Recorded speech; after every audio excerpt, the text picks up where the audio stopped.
Hi friend, আমি গৌর। আপনারা দেখছেন টেকনিক্যাল গৌর। তো আমার 3 বছরের অভিজ্ঞতা থেকে আপনাদেরকে আমি কিছু ইউটিউব টিপস অ্যান্ড ট্রিক দিয়ে যাব এই ভিডিওর মধ্যে। তো আপনারা ভিডিওটা দেখেন। অনেকে ভাববেন যে এনার চ্যানেলে সাবস্ক্রাইবে নেই আর ইনি আমাদেরকে ইউটিউব টিপস অ্যান্ড ট্রিক দিচ্ছে, কিন্তু আসলে কি বলতো, আমি 3 বছর ইউটিউব সম্বন্ধে রিসার্চ করেছি, ইউটিউব সম্বন্ধে কাজ করেছি। ইউটিউবে আমার এই যে এই নর্মাল সাবস্ক্রাইব দেখতে পাচ্ছ, আসলে এটা আমার নর্মাল সাবস্ক্রাইব নয়, এটা আমি নিউ চ্যানেল খুলেছি যাতে আমার মতো আপনারা না ভুল করেন।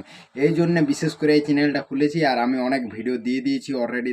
আমার এক্সপিরিয়েন্সে দেখো, আমার চ্যানেলে খুব অল্প সময়ের মধ্যে সাবস্ক্রাইব হয়ে গেছে, আর সাথে সাথে ভিডিওতেও খুব একটা ভালোই ভিডিওতে র্যাঙ্ক আছে। কারণ খুব নর্মাল চ্যানেল, তাও দেখো আমি 200 পর্যন্ত ভিউ নিয়ে এসেছি। তো চ্যানেলে সাবস্ক্রাইবও দেখো অলরেডি তোমাদের ভালোবাসা সাপোর্টে আমার এখন সাবস্ক্রাইব হয়ে গেছে।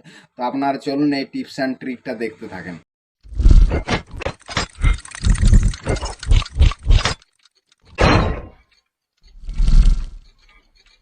হাই ফ্রেন্ড, তো এই অপশানটি ক্লিক করে ফেলেছেন, তো তাহলে মারাত্মক ভুল করে ফেলেছেন। তাহলে আর আপনার চ্যানেল মনিটাইজ পাবে না। তো আসলে এরকম কিছু নয়, এই অপশানটি টাচ হয়ে গেছে অনেক, সবারই হয়ে যায়। তো কোনো অসুবিধা নেই, যখন ওয়াচ টাইম 4000 ঘন্টা হয়ে যাবে না, তখন অটোমেটিক অ্যাপ্লাই করার অপশান চলে আসবে। টেনশন করার বিষয় নেই। না হলে অনেক নতুন নতুন ইউটিউবার ভাইরা ঘাবড়ে আছো, অনেকে আমাকে কমেন্ট করছো, অনেকে মেসেজ করছো যে ওই অপশানটি আমরা টাচ করে ফেলেছি ভুলবশত। তো কি হবে, চ্যানেলটি কি আর ছেড়ে দেবো? কি আসলে চ্যানেলটা ছাড়ার কোনো অসুবিধা নেই, চ্যানেল ছাড়তে হবে না, ওটাতেই কাজ করে যাও। তো ঠিক আছে, ভালো থাকো, সুস্থ থাকো, দেখা হবে আবার কোনো নেক্সট ভিডিওতে।